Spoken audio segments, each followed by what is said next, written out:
Hi everyone, welcome to the first in our series of digital marketing masterclasses. If you feel like you're faking it, these have been designed for anyone who wants to get to grips with the basics of digital marketing, or perhaps just a bit of a refresher of your knowledge if it's been a little while, or if you just want to make sure you are doing the right thing and you are all up to speed. The first session is our paid social session, and I'll be hosting this one. We've also got an SEO session and a PPC session coming up later as well. So starting with some intros then. So I'm Ben, I'm the content and social media manager at Pull Agency. I've worked at Pull for 5 years now. Our hero services include social media and influencer campaigns, and I work with our clients across the whole spectrum of things on social media and influencers, from organic strategy and execution through to paid campaigns, whether that's strategy or again the execution of those. I'm also Facebook Blueprint certified, which means I know how to get the best out of your Instagram and Facebook advertising campaigns. I'm also going to give you a quick intro to who Pull are and what we do, but rather than ramble on, we've just got a little video that we'd like to share instead.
Excellent. Hopefully that gives you a flavour of who we are and some of the work that we do. Jumping ahead then, so what have we got in store for you in today's session? We'll look at a bit of a social advertising intro, why it's so important, what the landscape looks like at the moment. Then we're going to jump into how do you get started setting up those ad campaigns, how you choose the right campaign for your business and your business goals, how we make sure we reach the right people. So look at the sort of targeting options that are available, then a look at ad formats and some creative tips and tricks, followed by a look at how do you optimize your campaign, what are the best practices there, and how do you measure success. So starting with a look at the social media landscape then, we've just pulled together some of the key channels here and some quick facts and figures.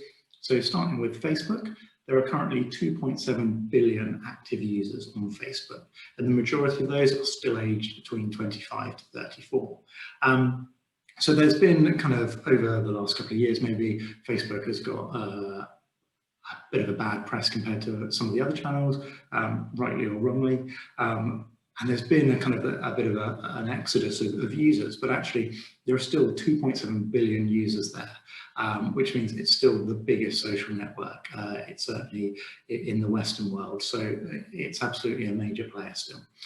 Then we have Instagram, owned by Facebook, of course, with 1 billion active users, followed by TikTok with 800 million users and growing fast. 69% of users there are aged under 24, but actually a lot of the growth is coming from the older users, so millennials, Gen Xers, that sort of thing. And we've got separate TikTok sessions that we run as well.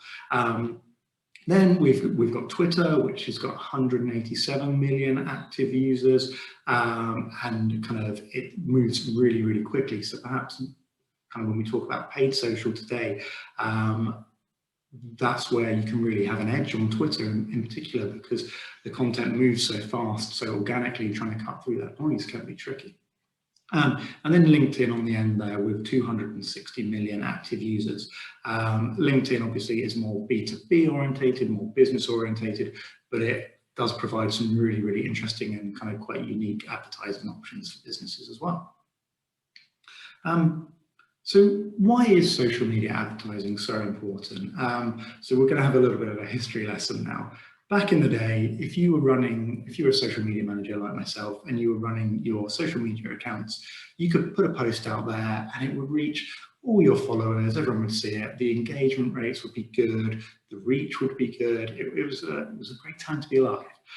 Sadly, this didn't last forever.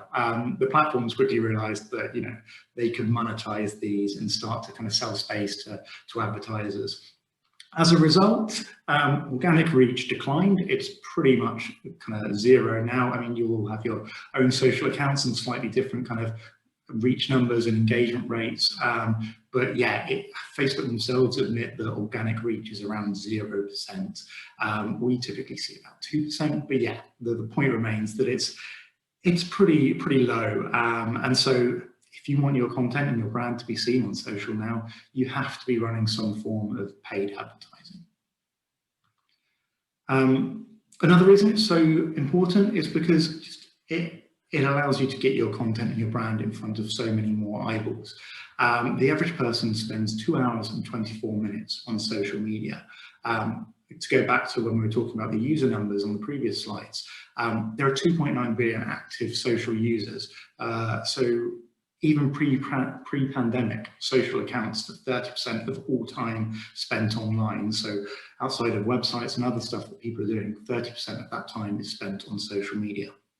Over $60 billion was spent last year in social media advertising, and that is a big old number. And what that also means is that you can bet your life that your competitors are already out there running social media advertising campaigns and reaching those customers that you want to reach. Lastly, over 70% of businesses have acquired new customers via social. So it remains just a super effective tool for not only kind of contacting, connecting and engaging your existing audience, but also reaching those new customers. I mentioned the pandemic just now, and I want to take a moment just to look at the impact that COVID has had on social media advertising, but also people's habits in general. So 42% increase we saw in social media use during COVID-19. So that's huge, but perhaps not surprising. People were stuck indoors with not a lot else to do. So obviously they turned to their devices, turned to social media. But interestingly, 45% of people say they're more open to engaging with brands than they were pre-pandemic. So this is, again, shows there's a real opportunity at the moment for brands and businesses on paid social. That stat might sound surprising. 45% of people say they're more open to engaging with brands than they were before. Bit of a head scratcher perhaps, but actually during lockdown, certainly in the first lockdown, brands did a really good job of kind of, they played it, most of them played it pretty well. They were sympathetic, they connected people who were locked down or self-isolating, and they just, yeah, I think it's an interesting stat. But perhaps not surprising when you scratch the surface. Looking more specifically then at paid social, e-commerce generally saw 5 years growth in just 12 months. So what that means is the number of people shopping online grew, but also the things they came to expect, the advances in technology and how they make their purchases, how easy that journey is really advanced as well. So consumers now are kind of more exacting and expecting e-commerce brands and social brands to offer more than ever before.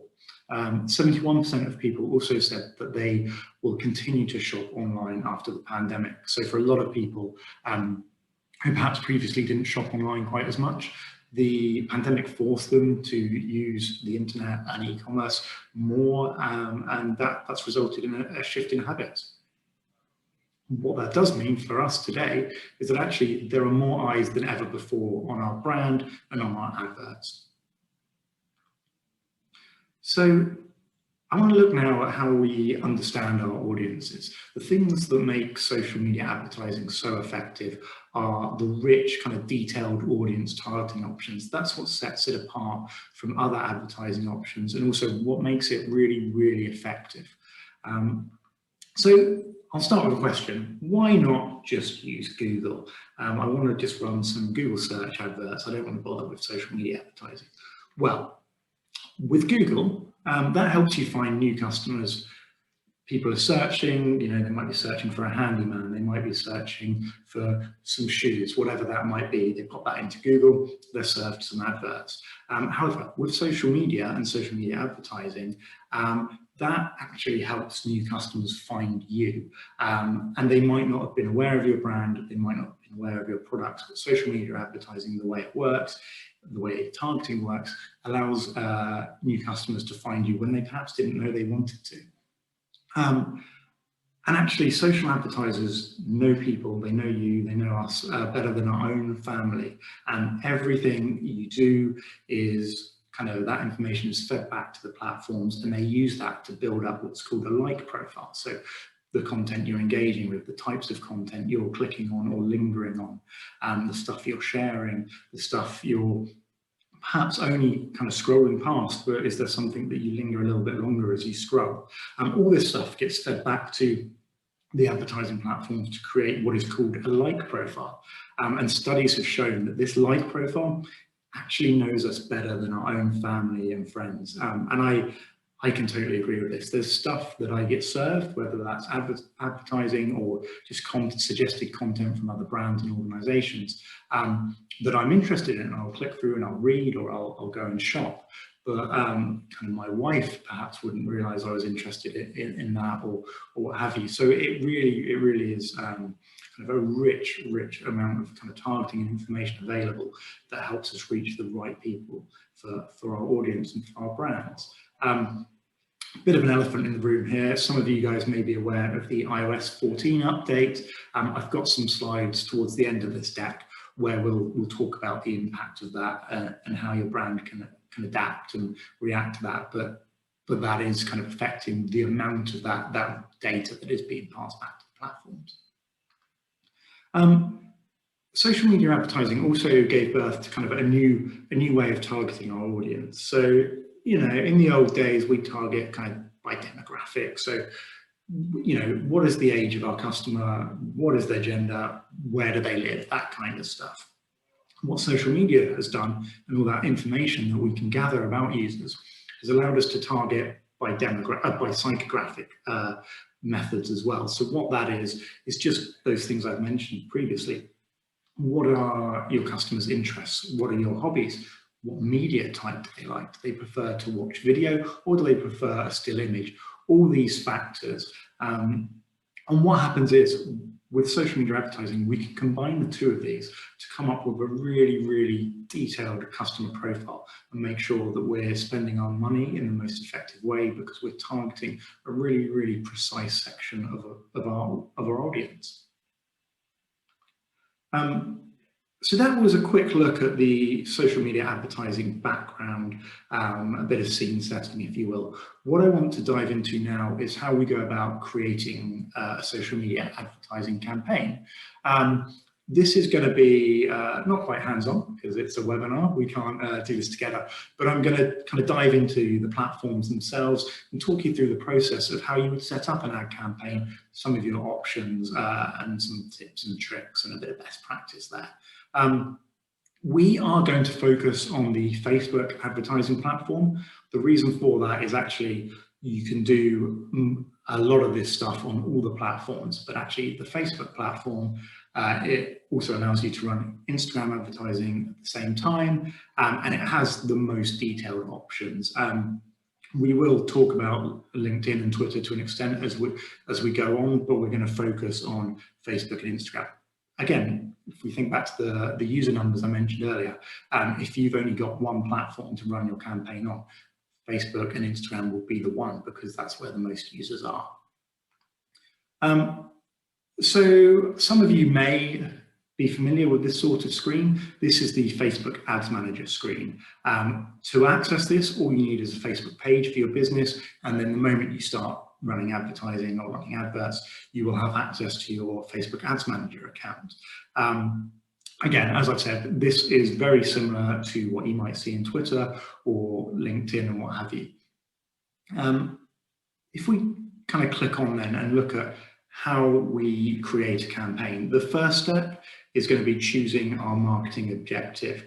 So if you look at the different objectives here, Facebook and Instagram group them under these three areas: awareness, consideration, and conversions. That's basically a traditional sales funnel, but there are a few different objectives within each of these, whether it's a video view objective, an app install objective, a conversion, or perhaps kind of a brand awareness objective. We are, I guess, I was going to say we're going to focus. There are three in particular which are super relevant at the moment: brand awareness, website traffic, and conversions. So to kind of dive into those in a little bit more detail, brand awareness is literally getting your brand in front of as many eyeballs as possible. As I said earlier, there are more and more people than ever before kind of online, and more people spending longer online as well. So the amount of eyeballs on your brands are huge. So it's a great time to capitalize on that with some brand awareness campaigns. With website traffic campaigns, these are a really good way to keep people up to date with your brand and your product and what you're up to, by sending people to a dedicated site on your website, whether it's a campaign landing page, a latest blog post, or some information about a new product release. So sending that traffic over to a key landing page. What that also has the advantage of doing as well is replenishing and refilling any kind of retargeting lists and audience lists that you might want to use for future campaigns. And I'll get onto that in a second. The last objective there are your conversions objectives. So typically these would be literally a product sale. So when you want someone to buy a product, it could be a specific product, or it might be more general, kind of just sending them to kind of a general product page with a bunch of different products on. But it could equally be wanting someone to sign up to a newsletter. That could be your conversion, that's a subscribe button, or it might be you want people to download a report or a white paper. So there's a bunch of different kind of conversions objectives. So you've picked your objective that's right for your business goals and right for your brand at the moment. Once you've done that, you need to think about what your bid type's going to be, what your budget is, and how long you want your campaign to run. These are your basic campaign setup options. Let's have a look at those. So the first question there is, how much should you spend? So kind of guaranteed, whenever we do these sessions, whenever we speak to people, what they want to know is, what's my budget? How much should I spend per day? Unfortunately, there's no right or wrong answer to that. So if you came here hoping to find that out, I can't really help you. It depends on a whole bunch of different factors. How long is your campaign running? How big is your audience? You know, what's your goal? So there's a bunch of different factors that feed into that. So that's why we can't give kind of a concrete figure. What I would say is, if your audience is fairly broad and perhaps you want some awareness, a minimum of £50 a day to get started is what you're going to want to spend. If it's a smaller audience, perhaps you've got a really niche product, or it might be a smaller kind of customer list that you're retargeting, you can spend less, maybe £25 a day could work. One thing to keep in mind, with more and more brands turning to social media advertising and diverting more ad spend there than ever before, costs are getting higher and higher. So I used to do this or a similar kind of masterclass to this, and back then I used to say £25 a day minimum. We're up to £50 a day minimum already, and it's not hard to see that getting higher this time next year even. I'll come on to how you optimize your campaign later, but for a lot of this as well, it's really important to say, take a test and learn approach if this is your first time as well.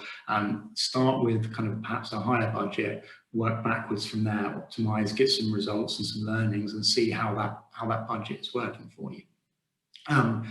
As I mentioned, kind of if you're working with an audience list or a retargeting list, that's usually a bit cheaper because those customers already know your brand. They're already a bit further down that sales funnel. They're not a cold audience. So you can kind of reach and engage with them and get them to convert at a cheaper cost.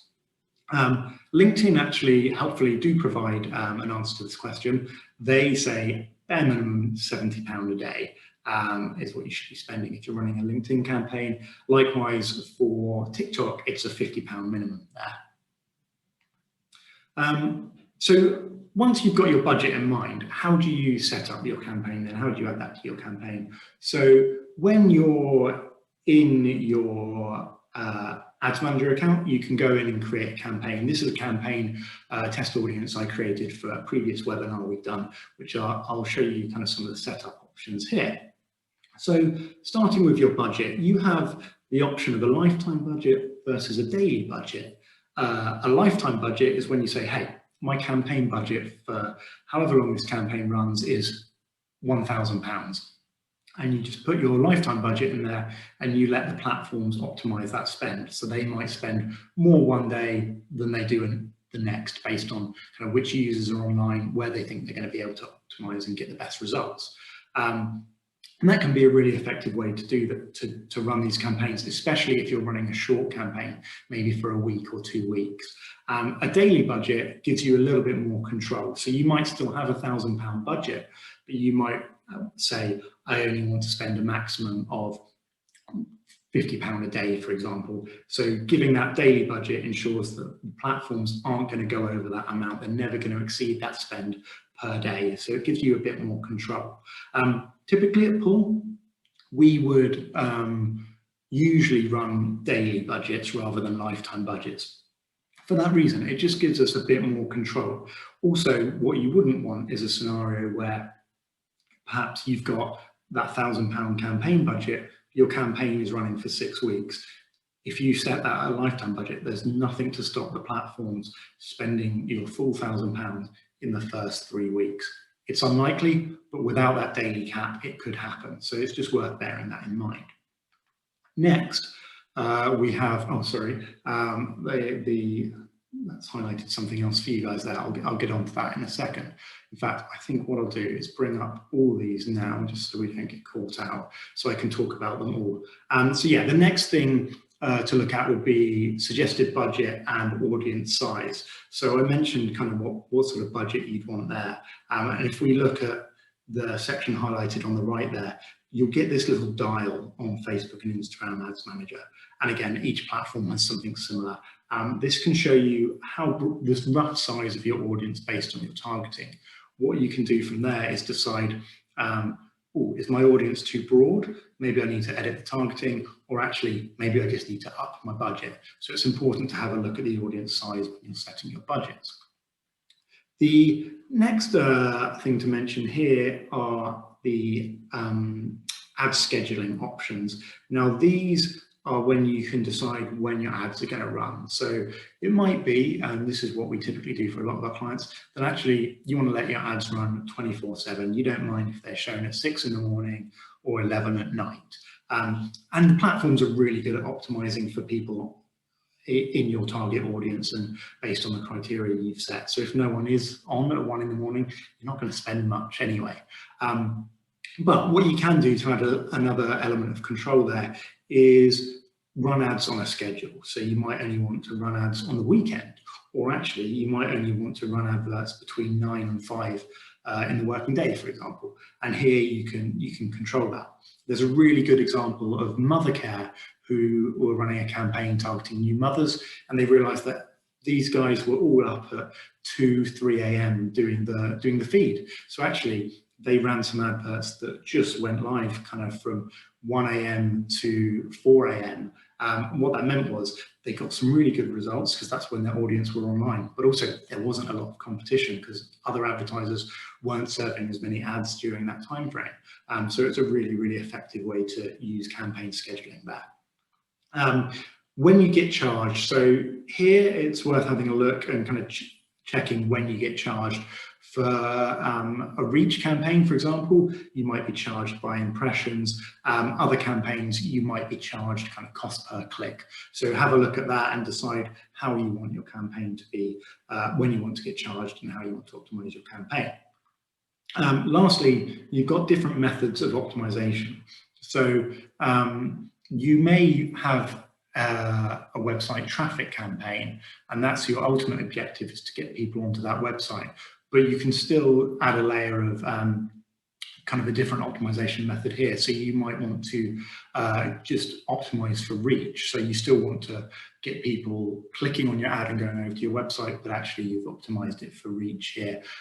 Or you may want to optimize for video views. It's a video view campaign. So this option here gives you a little chance to play around with that. One important thing on the Facebook and Instagram advertising platform is that you can change between link clicks and landing page views. The difference between the two is a link click is literally someone clicking on your ad and going to your website destination. A landing page view is kind of taking that a step further. So they click on your ad, they go to that landing page, but they wait for it to load, because we know what it's like. Sometimes you'll click on an ad, the website's loading and you can't be bothered to wait, or you just get distracted and you go and do something else. So optimizing for landing page views rather than link clicks just means the user is waiting for that page to load, so they're kind of a bit more valuable there. So I mentioned audience targeting there and checking the size of your audience. And that's a section I want to dive into in more detail now. So I'm sure plenty of you have kind of over the years received really kind of irrelevant adverts on social media where you just thought, why the heck am I being shown this? And so, yeah, I want to talk about audience targeting and how we can avoid scenarios like that, how we can use the platform's options to make sure we're reaching the most relevant people for our audiences. Again, the criteria with which we can target people on social is huge, but Facebook and Instagram's platform offer the most options, so that is where we're going to focus ourselves. There are kind of four main ways to serve adverts on social media generally. Four main ways to kind of group your audience on social media. So it can be simply kind of based on interest targeting, so plug a bunch of interests in and target users based on those. Customer lists, so I've mentioned kind of maybe you've got your email marketing database, or you've got a list of recent customers who've made a recent purchase or kind of made a recent inquiry, whatever that might be. You can use customer lists to target people on social media. You've got, yes, remarketing, as I mentioned there, and then lookalikes as well. So lookalikes are a really, really useful, interesting tool for advertisers on social media, because essentially they let you take a source audience such as a customer list or your website visitors and create a lookalike of those people. So actually you kind of take your initial kind of fan base, as it were, and find people who are kind of really, really similar to them and grow your fan base. And so we'll get into that in a second, but starting with that first one, interest targeting. So there's a bunch of different methods with which we can target people, from kind of the industry their job is in, to the TV shows they watch, to the education they have, through to things like mobile device they use, events they've recently attended, what is their relationship status. Just a huge, huge number of ways we can target. GDPR means that we can't use some of these methods within the EU, things like insurance details and certain purchase history. We can no longer use that when we're targeting in the EU, but it's still available for other places like the US, for example. So let's look at some of those options in more detail. Again, this is the Facebook and Instagram ads platform. This is what that looks like, but it's very, very similar on the likes of TikTok, LinkedIn, and Twitter. So if we start with location, so we can get really in depth when we talk about location targeting. We can target by country, we can target by state, we can target by town, but actually we can also just plug in street addresses and target by those as well. So you can get really, really, really detailed and kind of granular and really make sure you're reaching the right kind of people for your business and your brand. Again, the other kind of fairly standard demographic stuff that we talked about, your age targeting here, your gender targeting, all that kind of stuff, pretty standard, but good to know that you've got the option there. Just on LinkedIn, they recommend that rather than using the age setting, you use years of experience. It tends to be more accurate on LinkedIn for targeting than the age selection. But on Facebook and Instagram, absolutely, age selection is a really, really important tool. Diving into things like behaviours and interests then, let's have a look at those. So you get a little drop down here of the different kind of interest categories that might be available to you. So you can see it's a pretty decent list there, and each of those is a drop down with even more kind of interests and targets that you might want to add. So again, that could be magazines they've read, TV shows they like, what their hobbies are. You can also just input various things and that will bring up suggestions. So it might be a particular, take the example of magazines, you might be able to plug in a particular magazine title to get more specific there. We've also got different types of behaviors. So that might be what mobile device they use to browse the internet, how they access Instagram. Is it from an iPad? Is it from a desktop? Whatever that might be. But also other behavior habits such as kind of engaged shoppers. So this is a really, really useful one. If you're an e-commerce brand, if you target people with purchase behavior who are engaged shoppers, these are literally people who have clicked on a shop now button in the past week. So these people have they're predisposed to shopping online and kind of clicking on an ad and making a purchase. So that can be a really, really useful way to kind of filter your audience. You can combine these to refine and narrow your targeting. So it might be that you want to target someone who is interested in fast food restaurants, and you just add their age, location, and fast food restaurants as an interest. But actually, you might want a vegetarian who's interested in fast food. So you would add, again, all those interests, age, location, interested in fast food, and then you have the option to narrow by adding further interests. So we can then narrow by vegetarian, and what that then leaves us with is an audience of people who are, yes, the right age, the right location, they like fast food, but it's only going to target the vegetarians. So you can get a bit more refined by using kind of narrowing and exclusions there to refine your audience. I've got an example here. This is actually a kind of a profile that would target me. So what we've got is a couple of interests here. So I've added digital marketing as an interest there, but I've also added here, they must also have the interest West Ham United. I've actually plugged in my own address there as well, so I can be pretty sure I'm going to target myself here. So this is really good for kind of refining and maximizing your ad spend, so you're not wasting money reaching irrelevant people, or if you've got a particularly niche kind of sector or industry or product that you've got to reach an audience for. You can see here, this already based on those criteria and my specific address becomes quite a small audience with a potential reach of around 2,500 people. So that's interest targeting, and that's kind of really kind of your basic, your go-to method of targeting, especially if you want to reach kind of new customers. I mentioned customer lists earlier. So yeah, your best customers are your current customers. So if someone's made a purchase a couple of months ago of your shampoo, they are quite likely to want to make that purchase again. So uploading your customer list, whether it's your email marketing list or whatever that might be, to retarget them and serve them with new ads is going to be a really, really effective way of advertising. You upload your list onto the social platforms very simply. They all provide templates to do this. The data is all hashed, so it's secure and GDPR compliant. And the platforms then match the people on those lists to those people on their social platforms using things like age, location, email addresses, mobile numbers, all that sort of information. You can then filter that further with all the stuff we just talked about. So you might upload your marketing list, but actually you only want to target the vegetarians on your list. So again, target that list, but adding in a filter of vegetarians. There are limits to or minimum kind of numbers you need to make this work. On Facebook, it's around 500 people minimum on a list on Facebook and Instagram. LinkedIn, actually, really interestingly, also lets you target based on company names. So you could upload a list of companies that you want to target employees of, and with that, it recommends a minimum of 1,000 there. Those numbers are also often changing, so it's worth just kind of testing your list and seeing if it works.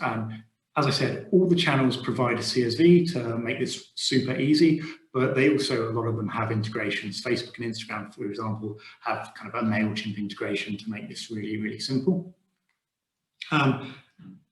Taking that to the next step, then, this is what that might look like. You have the option here to kind of import from MailChimp, download the template to create your own, and then you would just literally upload that list, select the identifiers that you have on your list, so it might be email, phone number, first name, for example, and select those, and it will match those and find your audience.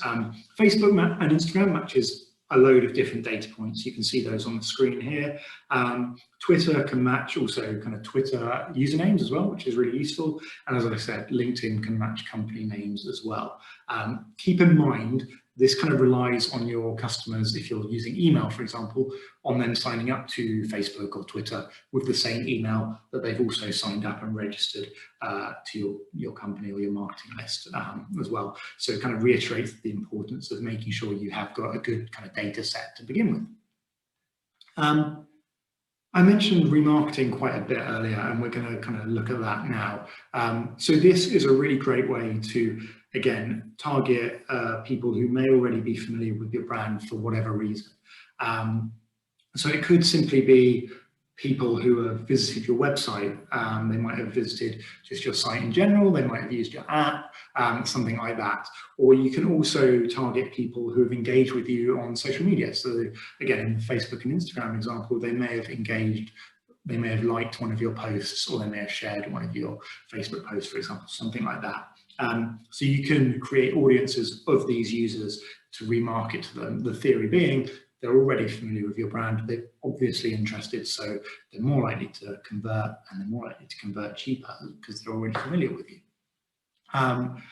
It relies on setting up tracking pixels. So each platform has its own tracking pixel or insight tag. You just pop that in your website code, really easy, but your web team can help you with that. What that does is ensure that the platforms can then see all those really useful actions that users are taking on your website, whether that's adding to basket or completing a purchase, whatever that might be.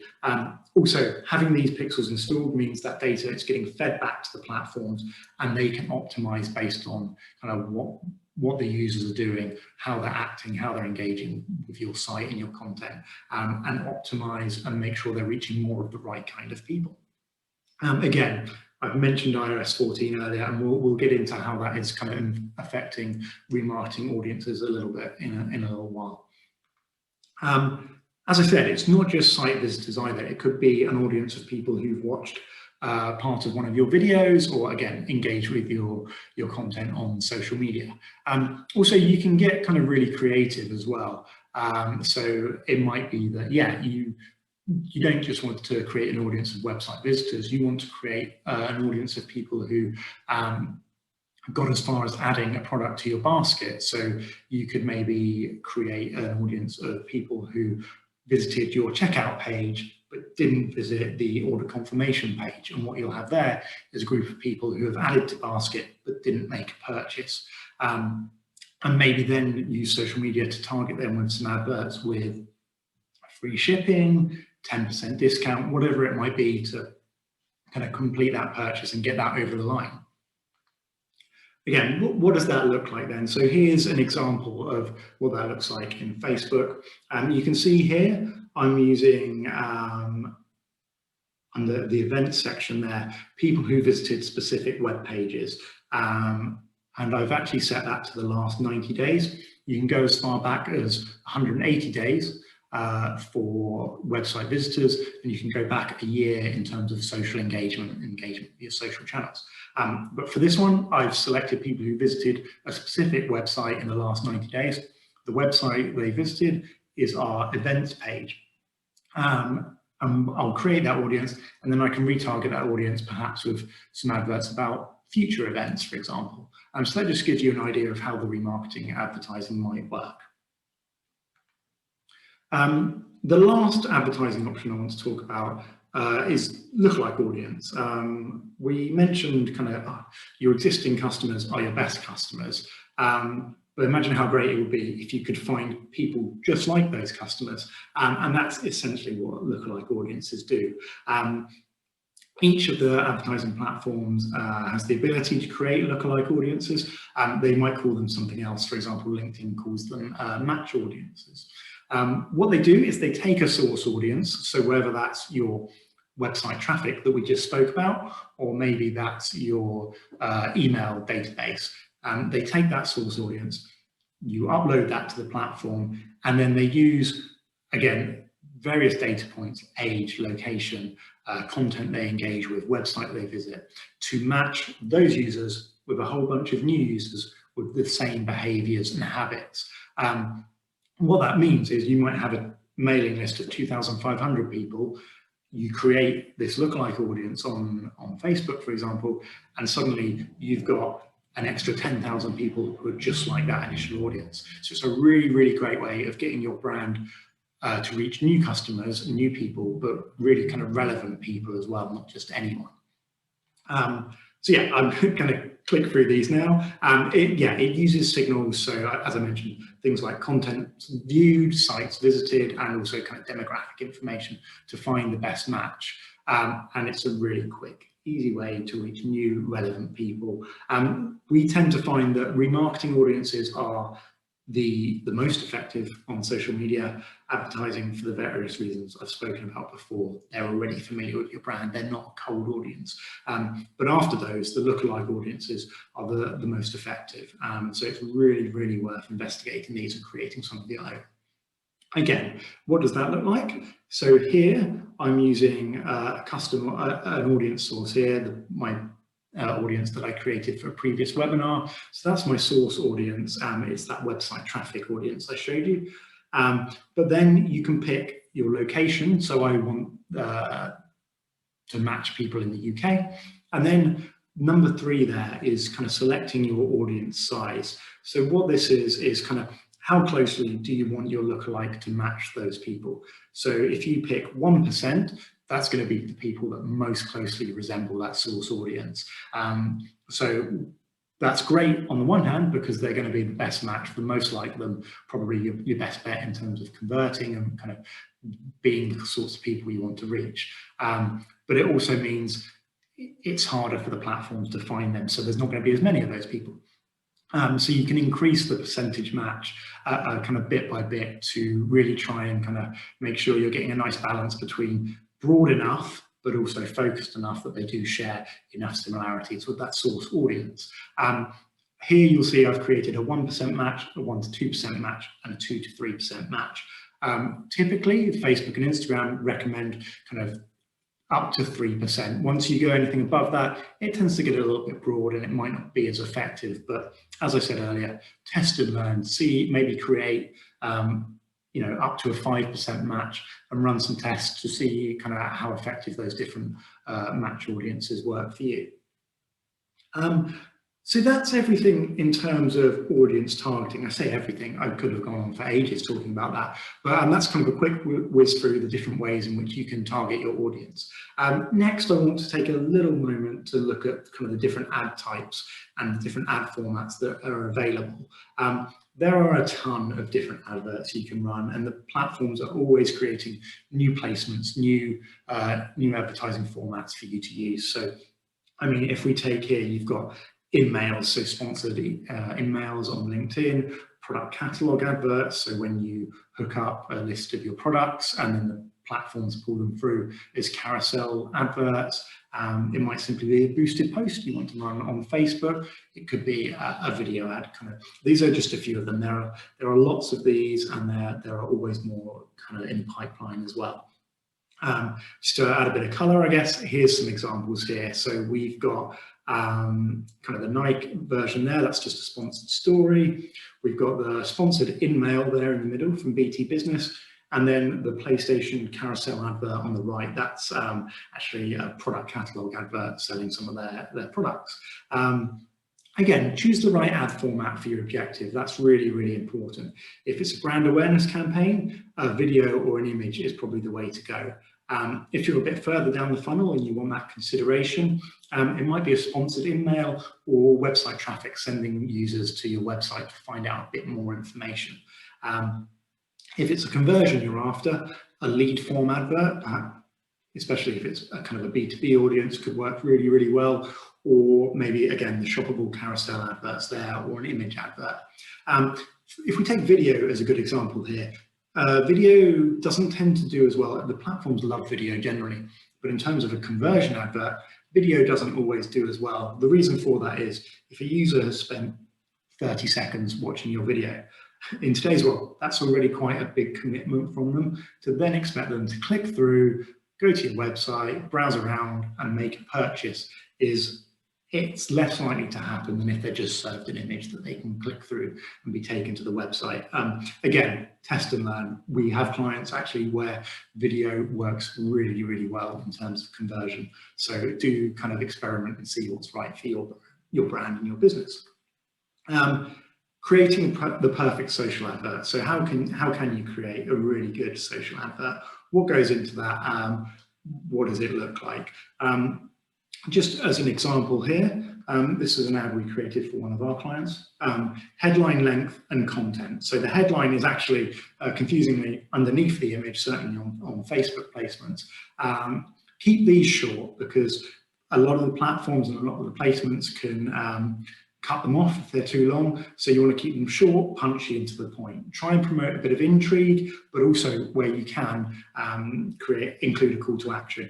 You also get the call to action button, which I'll come on to in a second.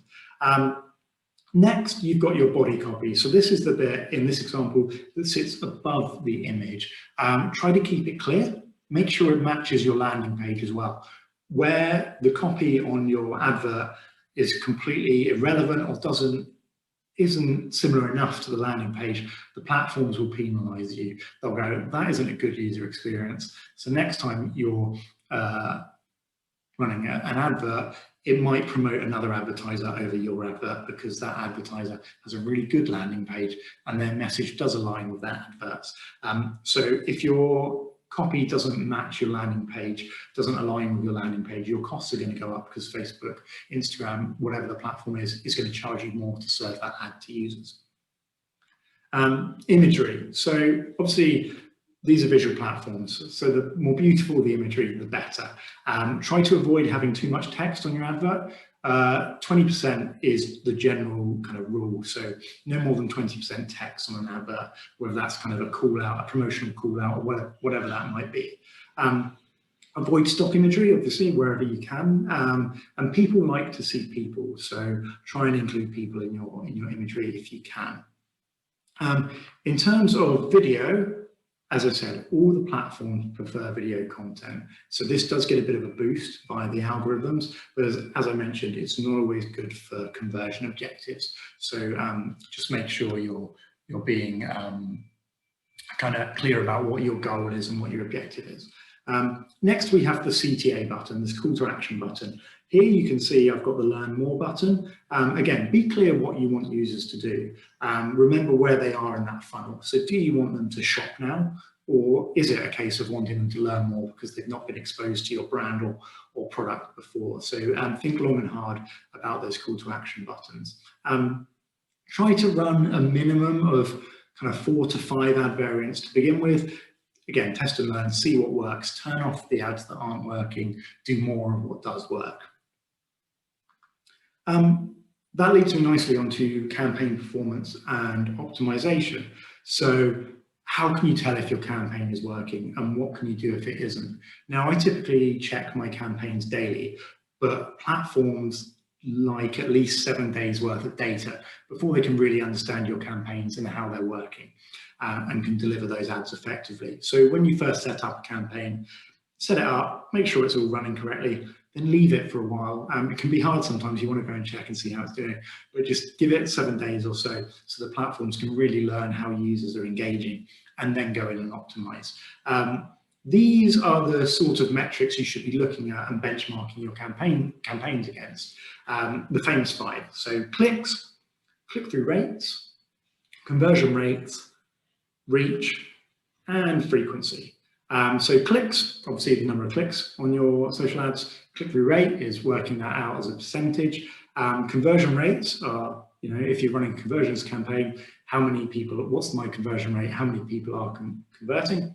Reach, exactly that, how many people has your audience, as your campaign reached. And then frequency, how often are users being shown my advert? So we can use these metrics to decide and optimize our campaign and kind of measure performance. If we take click-through rates, for example, if you've got high click-through rates, but conversions are low, that suggests that maybe the user journey through to a purchase is not right. So have a look at your website. Is the landing page good? Does the messaging match your ads, for example? Kind of have a look at the user journey, because that could be why. If you're getting really great clicks on your advert from social media, but they're not converting, something's happening in the funnel there.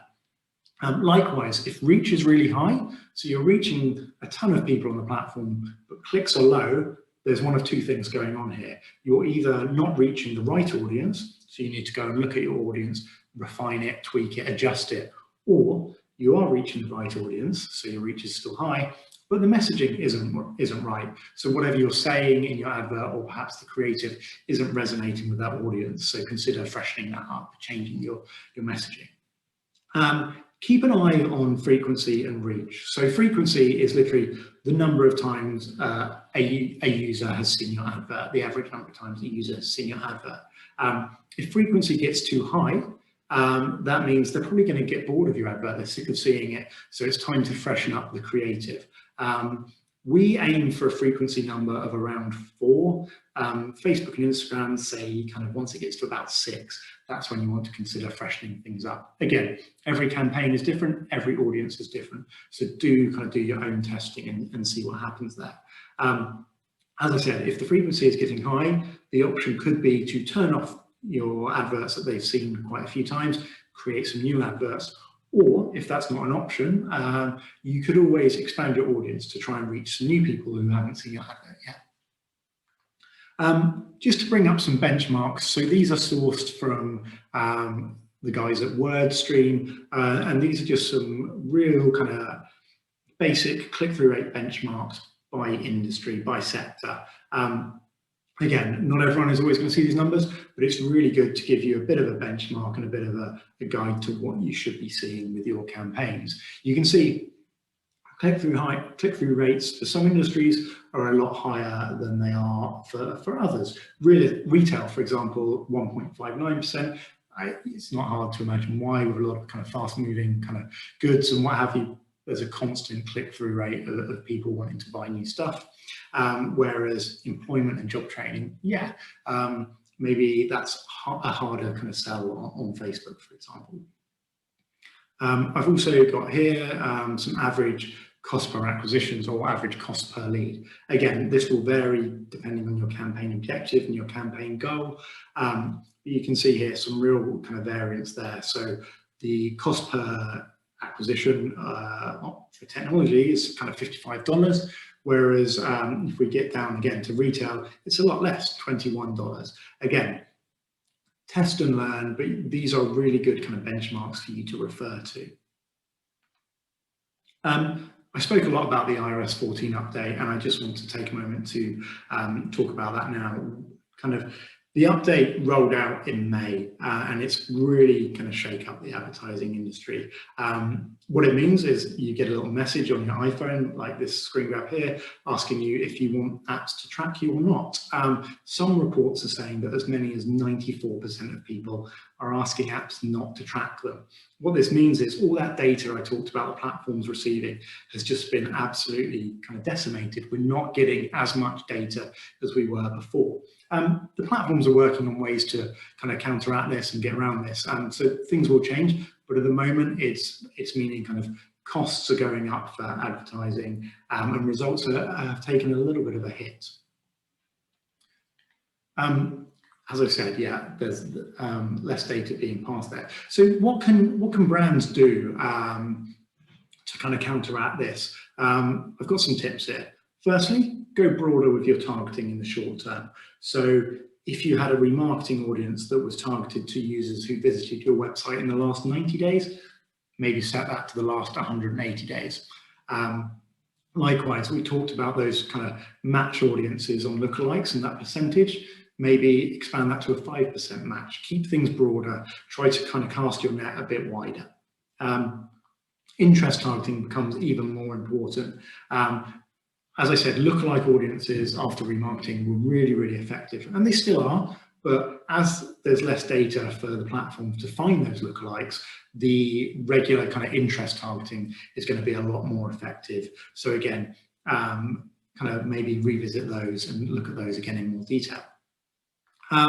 Also think about driving more interactions and engagement on the platforms themselves, because the platforms can gather that data. So actually running some sponsored posts where you want engagement from users could be a really, really good way to replenish those lookalike audiences and those remarketing audiences.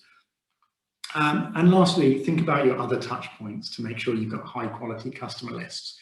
As I said, the amount of data these platforms get is going to be reduced. So if you're uploading your email list to Facebook or Instagram, the data it can match is going to shrink. So making sure you are collecting as much data as possible on your customer list is going to be really, really important. So that leaves us then with some takeaways. Firstly, test and learn. I've mentioned this a few times, but it's super important. Every brand is different. Every audience is different. The more campaigns you run, the quicker you'll have a set of benchmarks with which to measure campaigns against. But it really is the best way. Just dive in, get started, test and learn, get some benchmarks. Understand the people you want to reach. I've spoken about the kind of targeting options and how detailed they are, but it doesn't mean anything if you don't understand who your customer is and who those personas are. So it could be a good time to revisit those brand personas and make sure you understand who your targets are. What magazines do they read? What websites do they visit? What TV shows do they watch? Which podcasts do they listen to? All that kind of stuff. And lastly, make sure you've got the tracking set up. As we said, the great thing about digital is it's a lot easier to kind of reach the right kind of people. If you've got the tracking pixels set up, you can really, really effectively actually show and demonstrate some ROI, which is fantastic, and probably music to the ears of kind of key stakeholders in the business. But yeah, you really need to make sure you have the tracking set up. It's dead simple. It's just one line of code usually that your web team can do, or you can do it via Google Tag Manager as well. And that's it. Those are the 3 takeaways. The next thing I want to do is just talk to you about the other events in our series coming up. So we've got our SEO series, our SEO masterclass on the 29th of July at 11 AM and our PPC event on the 5th of August at 11 AM. So if you haven't already signed up for those, I'd really suggest you go and do that now, because they're going to be jam-packed full of a bunch of really, really useful information. And I mentioned iOS 14 a fair bit, and one of the results of that update is that actually PPC is becoming important. Well, it was never not important, but again, there's going to be probably more emphasis placed on that in the short term than there has been for a little while. That is everything from me, so I'm going to sign off now, but it's been a pleasure presenting this, and I hope you all found it useful. Please do get in touch with myself, Ben, at the Pull Agency. You can find me on LinkedIn, or you can email me, ben.w@thepullagency.com, if you've got any questions or want to discuss anything in a bit more detail. Thank you.